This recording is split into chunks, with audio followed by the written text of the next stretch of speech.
Shalom semuanya. Bersukacita semuanya. Mari tepuk tangan dulu untuk kemuliaan nama Tuhan yang lebih kencang lagi. Karena hari ini sukacita sorgawi melimpah dalam hidup kita. Amin. Mungkin kita sedikit melo, kita menangis, tapi saya percaya itu tangisan orang-orang yang bersukacita karena pemulihan daripada Tuhan turun atas kami. Amin. Baik Bapak Ibu, Merry Christmas. Kok nggak ada yang balas? Iya, kita Natal. Tanggal 25 hanyalah sebuah tanggal ya. Tapi saya mau bilang dulu dari awal. Bagi orang percaya, bagi orang Kristen, bagi orang yang ada di masa anugerah, Natal selalu ada di dalam hatinya. Amin. Natal selalu ada di dalam hati kita. Karena itu setiap bulan Desember semua orang mulai sibuk dengan menyambut Natal.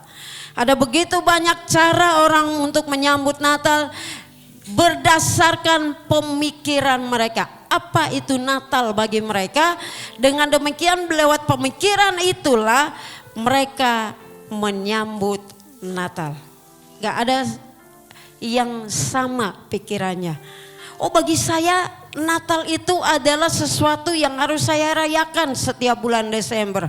Oh, bagi saya Natal itu adalah kelahiran Tuhan Yesus. Bagi saya Natal itu harus dipersiapkan dengan sebaik-baiknya. Dan begitu banyak pemikiran-pemikiran yang ada di dalam hidup setiap umat manusia. Bapak Ibu Saudara, hari ini kita mau belajar dari tokoh Alkitab dengan cara pandang mereka, dengan cara mereka menyambut Natal itu. Dan kita mau melihat kita ada di bagian yang mana. Matius pasal 2 ayat 1 sampai 12 itu cerita tentang orang Majus dari timur. Amin. Semua tahu ceritanya. Haleluya. Amin. Matius pasal 2 cerita tentang orang Majus dari timur. Bapak Ibu Saudara, kita akan melihat 3 tokoh di dalam Matius pasal 2 ini. Waktu mereka pertama kali menyambut Natal. Amin. Natal itu kelahiran Yesus, amin. Ya, karena itu saya mau kasih tahu tadi dari awal bahwa Natal bagi kita ada selalu di hati kita. Amin. Nah, kita mau lihat Herodes dulu. Soalnya zaman itu waktu Yesus lahir, zaman ada Raja Herodes. Bapak Ibu, kalau kita lihat cara pandang Herodes tentang kelahiran Yesus, Herodes merasa bahwa kelahiran Yesus, Natal itu mengancam dirinya. Natal itu adalah ajang di mana dia bersaing dengan yang namanya Sang Juru Selamat itu. Siapa yang berkuasa saat itu? Siapa yang paling besar saat itu? Sehingga Bapak Ibu, waktu orang mulai mengatakan bahwa Yesus lahir, Herodes itu mulai panik, saudara. Ayat yang ketiga dia bilang begini. Ketika Raja Herodes mendengar hal itu, terkejutlah ia beserta seluruh Yerusalem. Dia terkejut. Ternyata ada raja selain dia. Ternyata ada raja yang sesungguhnya yang akan memimpin orang Israel. Ternyata ada saingan bagi dia. Natal adalah persaingan bagi Herodes. Bapak Ibu, apa yang kita mau memaknai dari yang dilakukan cara pandang daripada Herodes? Terkadang tanpa kita sadar, kita juga ada di situasi seperti itu. Natal menjadi ajang kita bersaing. Sehingga orang Natal itu harus wah, harus banyak mengeluarkan dana. Ada yang Natal itu sederhana, ada yang Natal harus dirayakan dan kita bilang kita nggak boleh kalah sama gereja itu, kita nggak boleh kalah sama dominasi itu. Terjadi yang namanya persaingan. Mungkin sekilas kita bilang nggak apa-apa, toh 1 tahun sekali. Amin. Tapi ini yang kita mau pelajari. Bagi Herodes, Natal adalah persaingan. Sehingga persaingan itu, kita lihat persaingan Herodes itu menyebabkan banyak korban saat itu. Ya, karena Herodes itu tidak mau ada raja selain dia, makanya dia memerintah saat itu untuk setiap anak di bawah 2 tahun dibunuh. Natal yang pertama ada korban. Karena apa? Karena persaingan. Itu sebabnya Bapak Ibu Saudara, itu sebabnya waktu Yesus lahir, Yesus bertumbuh menjadi dewasa, ya.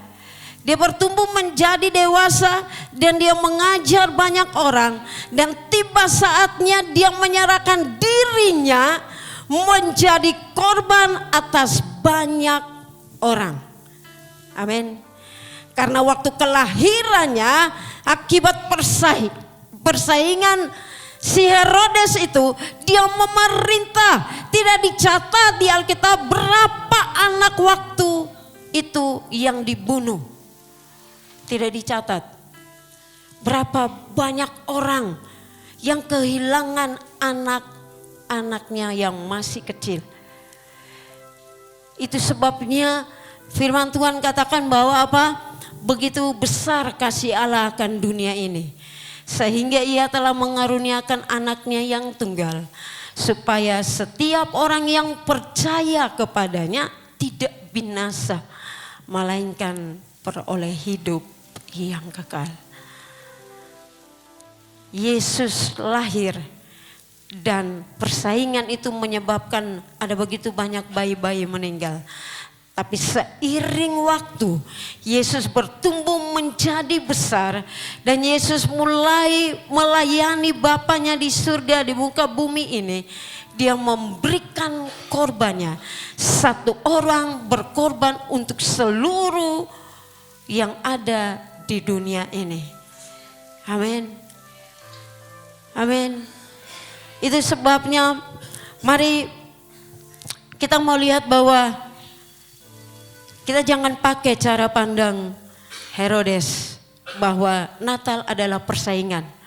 Natal persaingan untuk mendapatkan sesuatu, mendapatkan pujian, mendapatkan kemegahan, sehingga ada korban-korban yang harus jatuh pada saat itu.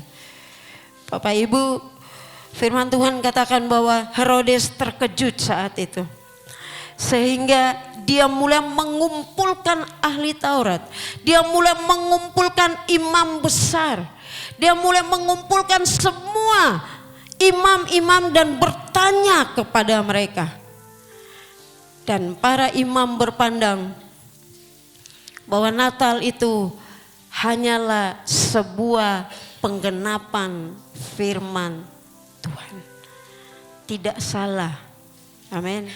Tapi kalau kita berpandang Natal itu hanya penggenapan, ya sudah, kita biasa-biasa saja.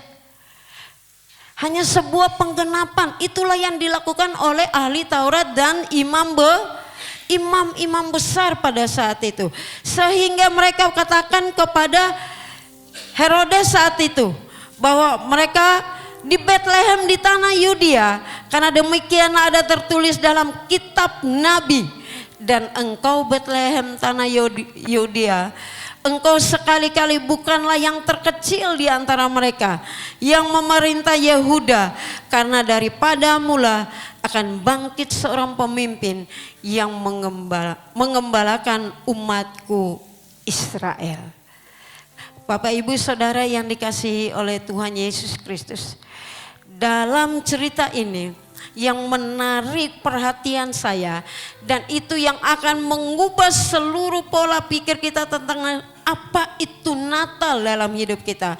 Mari kita lihat orang Majus itu. Saya suka dengan cerita orang Majus, ya. Karena bagi orang Majus dari timur itu saat dimana, momen dimana mereka mewujudkan kerinduan mereka, keinginan mereka untuk bertemu dengan Sang Mesias. Amin. Itu sebabnya tadi saya bilang apa? Simpan ini baik-baik. Natal di hati kita. Maka bukan bulan Desember aja kita bersiap-siap, beri hati kita untuk bertemu dengan Kristus. Tapi kalau kita mengubah pola pikir kita bahwa Yesus harus lahir di hatiku, Yesus selalu ada di hatiku, maka bagi kita adalah itu momen setiap saat kita merindukan dan mencari wajah Tuhan. Amin. Jadi enggak sekali, setahun sekali.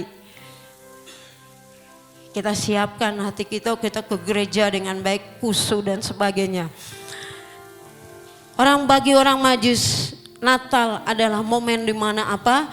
Mereka bersungguh-sungguh, mereka mempersiapkan semuanya untuk bertemu dengan Yesus Sang Juru Selamat itu. Waktu mereka pergi, mereka melihat bintang itu.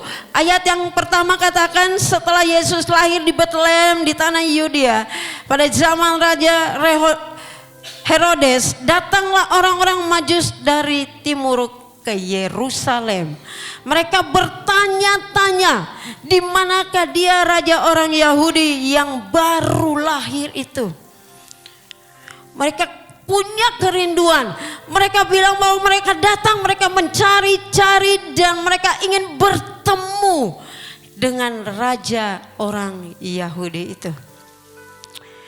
Bapak Ibu Saudara yang dikasihi oleh Tuhan Yesus Kristus, berapa kali kita merayakan Natal?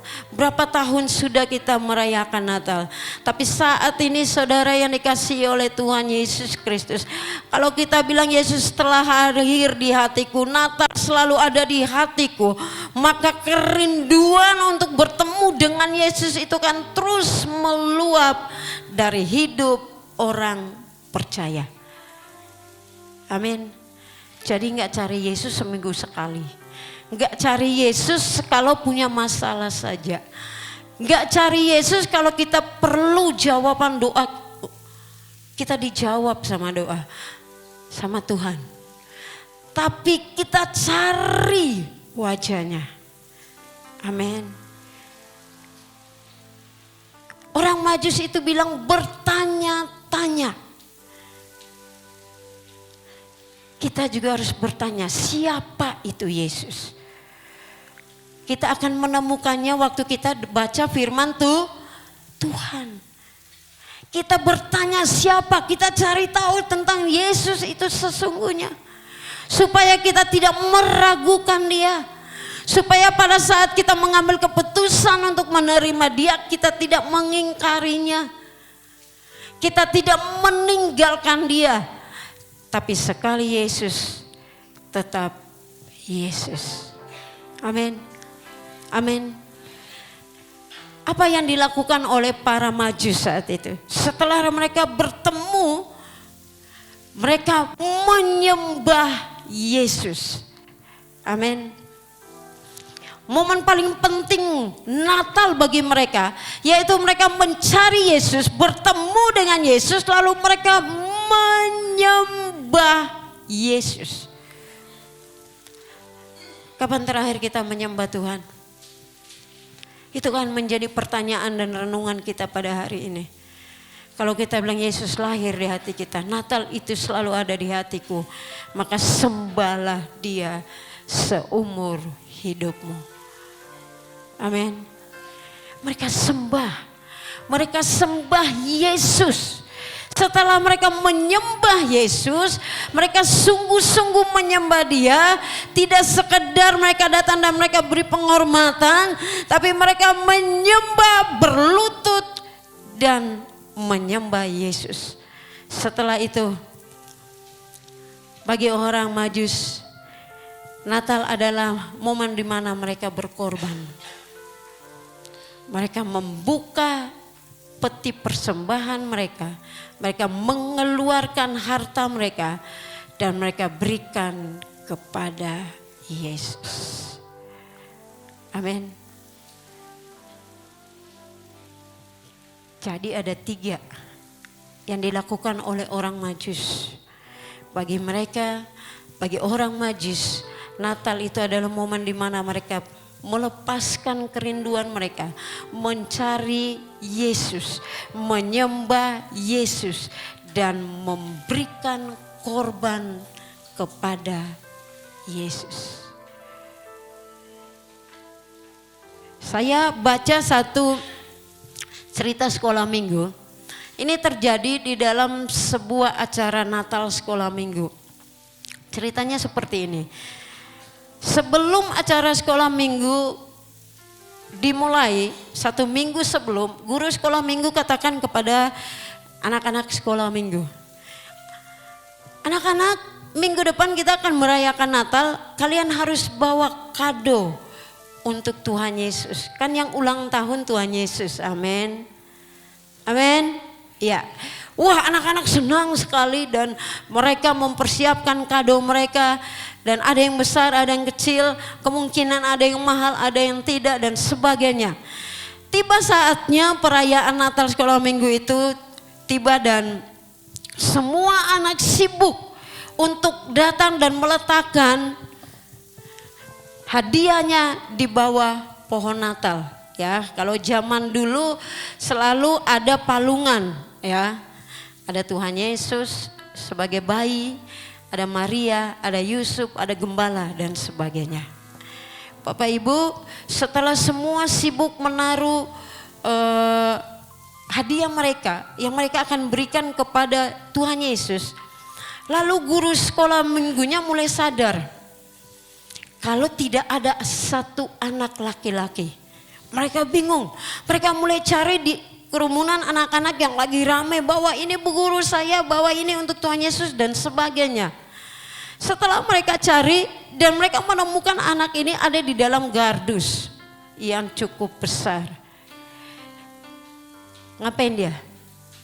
Sembunyi? Malu karena enggak bawa kado? Enggak. Lalu guru sekolah minggunya datang dan bertanya, Dek, kenapa di dalam gardus?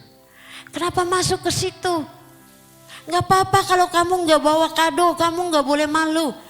Lalu anak kecil itu bilang begini, Kakak, saya tidak punya kado. Karena itu saya masuk di dalam gardus ini sebagai hadiah untuk Tuhan Yesus. Wow, dia beri diri dia. Anak kecil ini berpikir, saya nggak ada kado, ya udah saya kasih diri saya untuk Tuhan aja. Amin. Ada amin. Nah, Bapak Ibu Saudara yang dikasihi oleh Tuhan Yesus Kristus, kalau Natal itu selalu ada di hati kita, maka keinginan untuk bertemu dengan Yesus itu selalu ada di hatimu. Amin. Kalau Natal itu ada di hatimu, maka kerinduan untuk menyembah Yesus itu selalu ada di hatimu. Kalau Natal itu selalu ada di hatimu, maka keinginan untuk memberi korban syukur itu selalu ada di hatimu. Amin. Amin.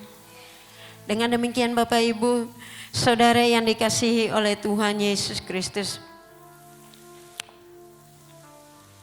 kita lihat bahwa saat ini ada begitu banyak orang punya pemikiran yang berbeda tentang Natal.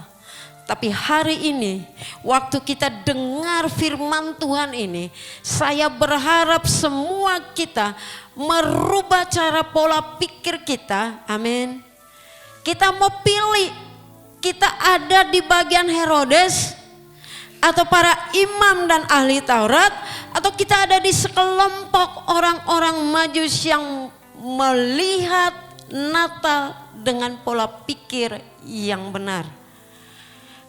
Dengan demikian Bapak Ibu Saudara, tidak berhenti sampai di situ. Kalau kita baca, maka orang Majus ini juga membuktikan ketaatan mereka.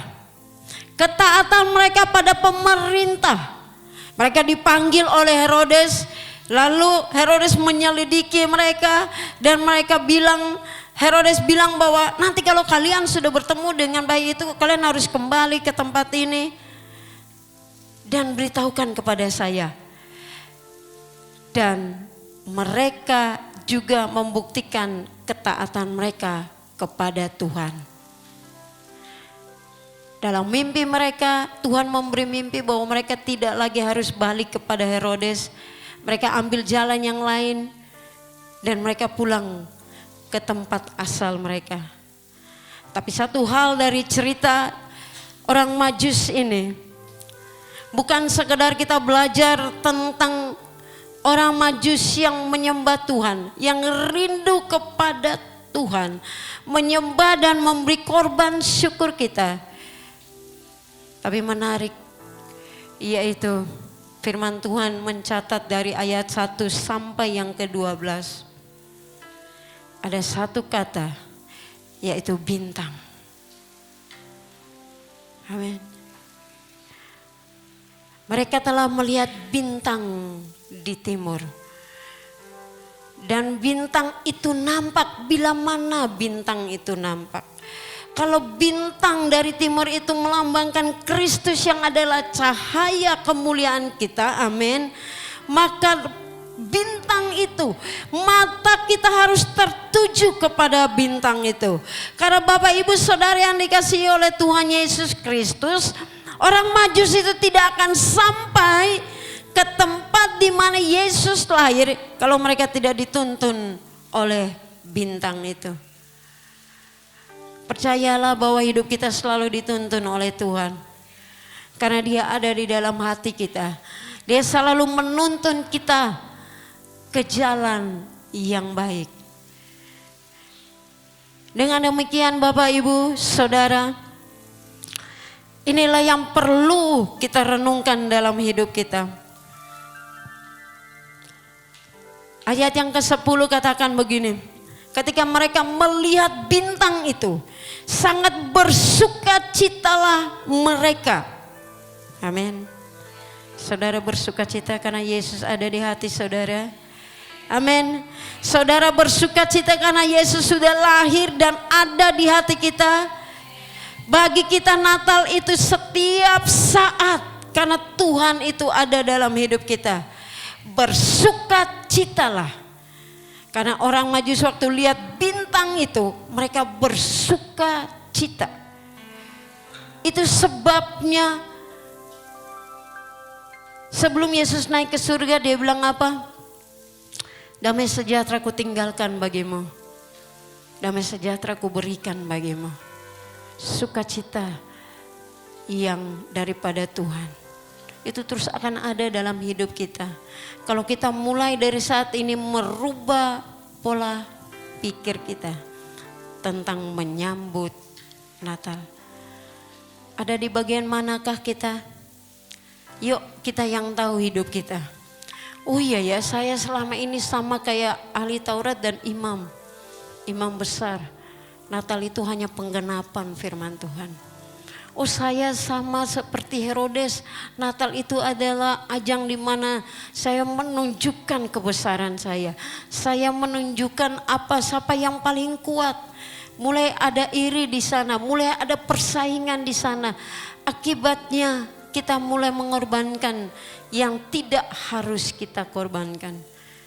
Oh enggak, saya bersyukur karena saya ternyata seperti orang-orang Majus.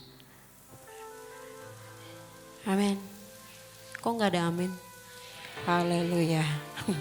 Ketika mereka melihat bintang itu, sangat bersukacitalah mereka. Natal membawa perubahan dalam hidup kita.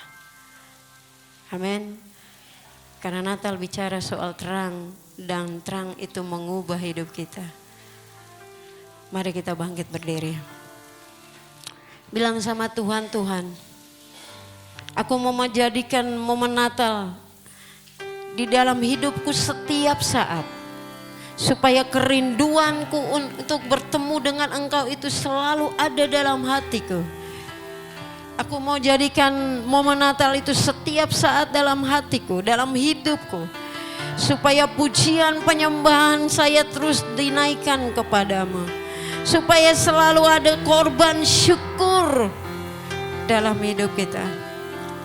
Bapak Ibu yang dikasihi oleh Tuhan Yesus Kristus, mari tunduk kepala dan lihatlah Yesus ada di dalam hidupmu dan bersukacitalah oleh karena itu. Dia ingin mengubah hidup kita. Dia ingin memperbarui hidup kita. Dia ingin supaya kita sehari demi hari mengubah hidup kita dan sempurna di dalam Tuhan. Haleluya Yesus. Mari tunduk kepala dan renungkanlah firman Tuhan. Bilang, Tuhan, ubah hidupku. Bilang, Tuhan, ubah pola pikirku. Bilang, Tuhan, ubah hatiku. Supaya aku tidak menjadi orang-orang yang egois di dalam menyambut Natal dalam hidupku. Haleluya. Mari kita renungkan firman Tuhan. Kita akan angkat pujian, ubah hatiku Tuhan. Haleluya.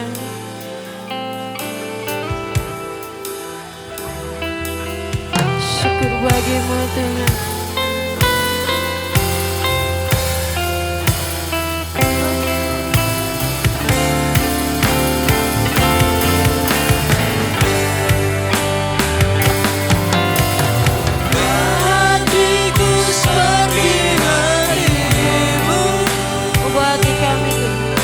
Ubah pola pikir dan cara pandang kami, karena kami mau merasakan suasana Natal itu terus ada dalam hidup kami. Setiap langkah demi langkah kami mau Tuhan ubahkan hidup kami Bapa. Haleluya. Syukur bagimu ya Allah. Amin Tuhan. Aku mencari ciptaan baru, bebas dari semua yang jahat,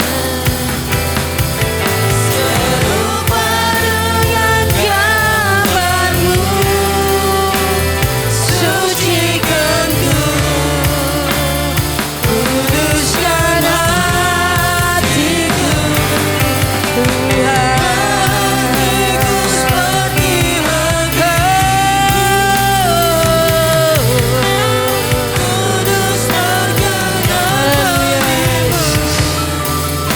Minta dengan sungguh-sungguh kepada Dia.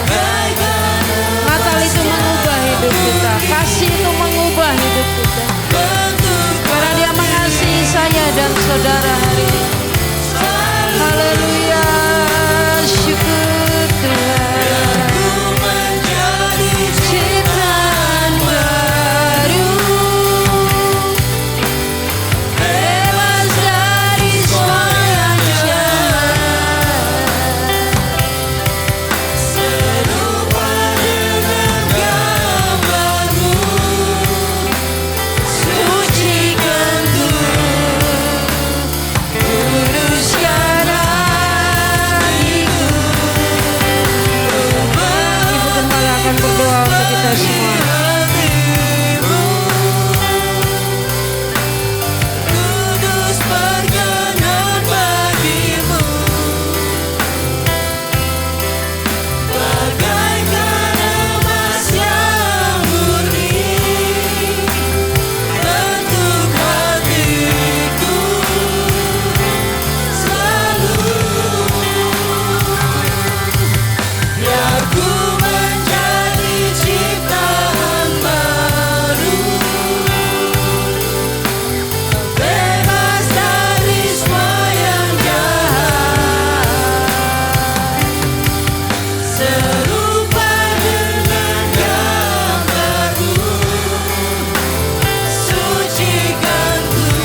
Terima kasih Bapa buat firman-Mu yang sudah disampaikan pada pagi hari ini. Memberikan kami standar, memberikan kami cermin untuk kami boleh menilai diri kami masing-masing.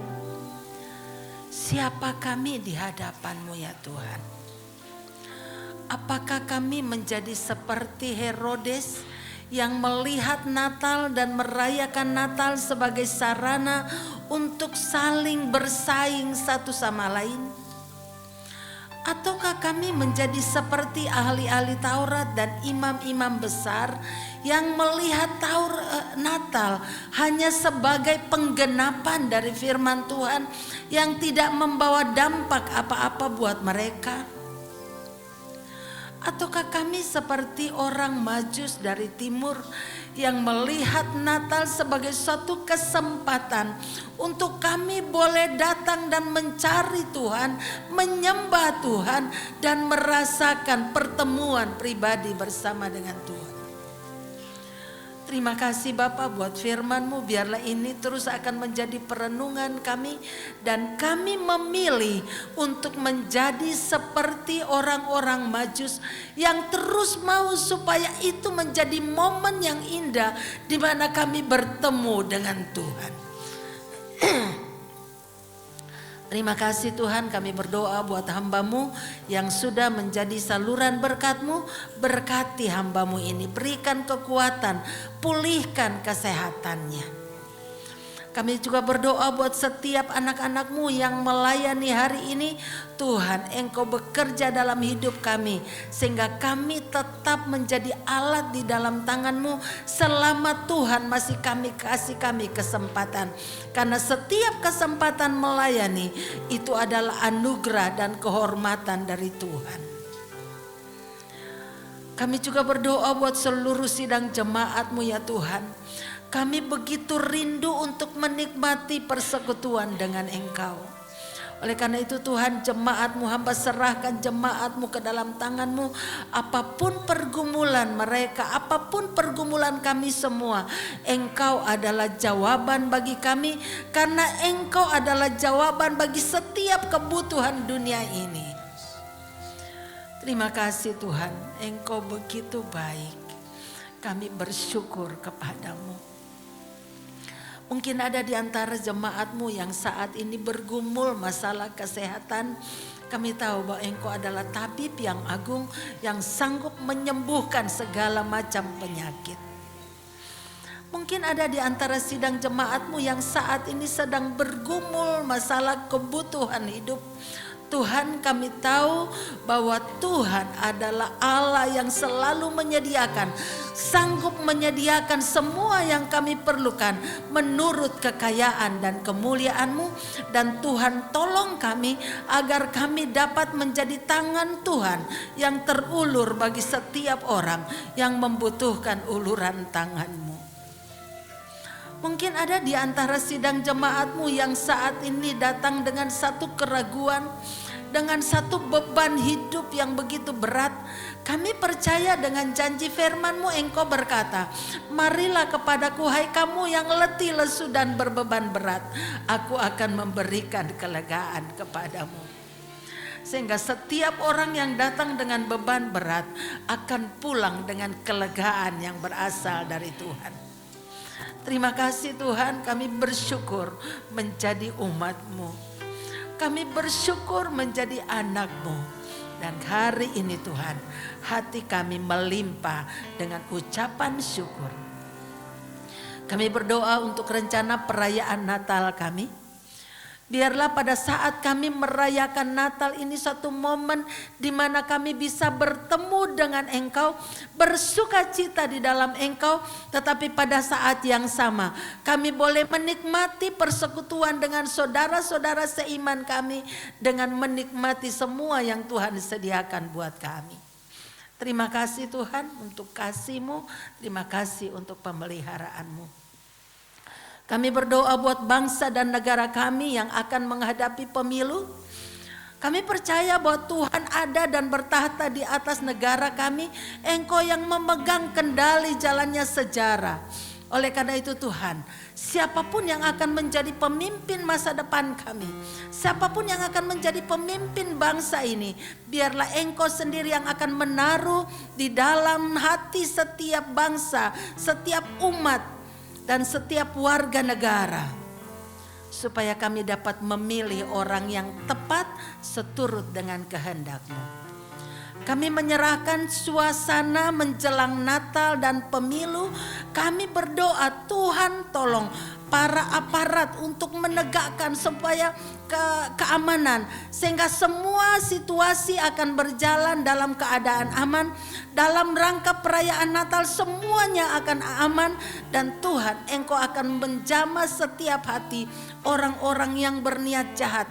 Engkau yang akan mengendalikan hati dan pikiran mereka. Terpujilah nama-Mu Bapa. Terima kasih Tuhan. Terpujilah nama-Mu. Bapa kami yang di sorga, dikuduskanlah nama-Mu. Datanglah kerajaan-Mu. Jadilah kehendak-Mu di bumi seperti di sorga. Berikanlah kami pada hari ini makanan kami yang secukupnya. Dan ampunilah kami akan kesalahan kami, seperti kami juga sudah mengampuni orang yang bersalah kepada kami. Dan janganlah membawa kami ke dalam pencobaan, tapi lepaskanlah kami daripada yang jahat. Karena Engkaulah yang mempunyai kerajaan dan kuasa dan kemuliaan sampai selama-lamanya. Angkatlah kedua tangan saudara di hadapan Tuhan dan terimalah berkat Tuhan. Tuhan memberkati engkau dan melindungi engkau. Tuhan menyinari engkau dengan wajah-Nya dan memberi engkau kasih karunia. Tuhan menghadapkan wajah-Nya kepadamu dan memberi engkau damai sejahtera. Kiranya damai sejahtera Allah yang melampaui segala akal menguasai hati, pikiran dan perasaan kita semua mulai hari ini sampai Maranatha Tuhan Yesus datang kembali untuk menjemput kita sebagai mempelainya. Haleluya. Amin. Bapak.